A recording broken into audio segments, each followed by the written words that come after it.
Fendalton-Waimairi-Harewood Community Board. I don't think you're going to be very long, are you? Sorry, Aaron. So, Aaron Campbell, I don't know if you've presented to the Community Board before. I was here last year. You did present before, so well, yeah. I won't make a special welcome then. No, but welcome. Not necessarily. Yeah. Very nice tie. Good morning. Thank you for having me. David Cartwright can't be here, unfortunately, so his apologies. And also, thank you for Gary for stepping in for Matt, who was on annual leave. Well deserved, by the way. Happy to take the report as read. I'd just like to make a couple of highlights to it.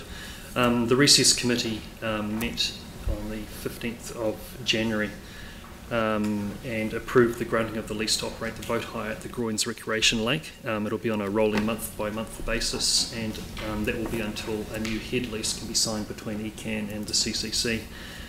Mr Hanrahan has now been open for at least a couple of weekends now. It's great to see the signs out, advertising the boat hire.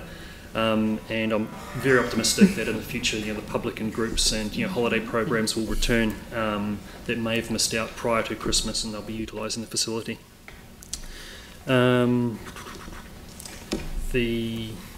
traffic issues, just as Mike said there, we did get a memo from staff regarding the consultation around the university parking plan in the first area that was done. The other part regarding traffic issues would be the Glendowie-Idris-Straven Road Residents Association.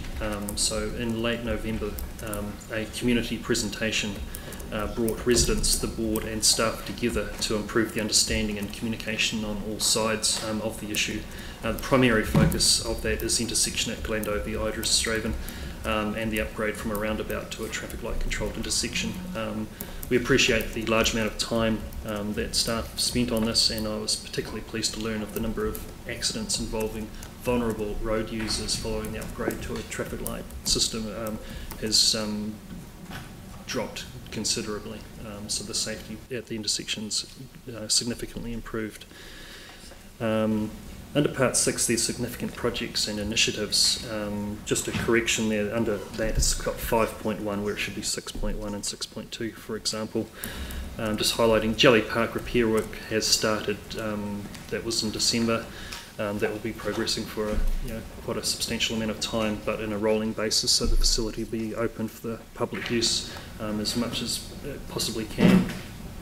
The bike initiative is progressing. It's probably halfway through its full summer pool season run, so it'll be great to see those results come back later in the year.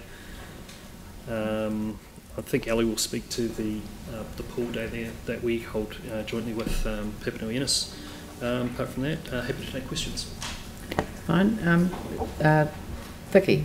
I see Newsline has a story up about the completion of the Mona Vale Gatehouse, but the first question, if I put it up on Facebook, is going to be what's it now being used for, and that was going to be decided by your community board after we were looking at artist in residence. Yes. Can you tell me what it is used for? Yes, so regarding the Mona Vale Gatehouse, the board and staff worked on an artist in residence program. There were discussions on other uses, but very happy to have the artist in residence program there. So there's a team of 3 internationally renowned animators that will be living at the Gatehouse while working on the latest project that's being produced at the Ferrymead area. So the CCC's community arts team will liaise with the production team regarding community outreach during this stay. So hopefully that will inspire the development of more local talent in that area. So there's going to be 3 animators? Yes. Awesome. Yeah. So that's going to be part of the whole artist in residence program. Yeah. Brilliant. When did they move in? I'm not sure. Can I throw that to Aaron? Yeah, week before Christmas. Well, a couple of weeks before Christmas. Yeah. The studio opened in Ferrymead.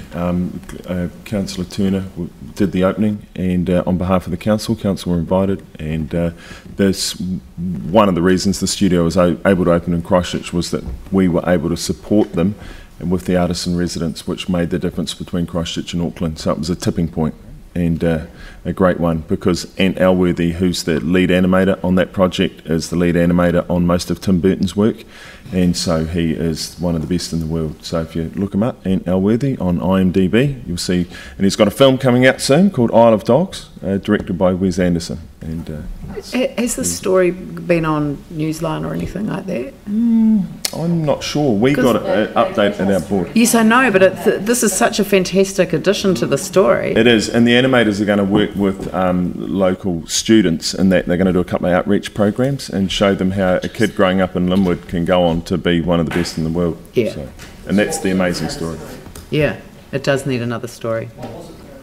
Well done. That's really good news. So just in regard to that, a big thanks to the heritage teams that done the restoration of the gatehouse there, the leasing teams that were involved and that came in and spoke to the board, community arts team. I'm sure there's lots of other teams in council that have dealt with it, but apologies for not naming them, but those in particular. Yeah, no, that's a great outcome. Fantastic. Good question. Yeah. All right, so you'd like to move this one, Aaron? Receipt of this report. Then Jamie. So I'll put that motion. All those in favour say aye. Aye. Those opposed say no. That's carried.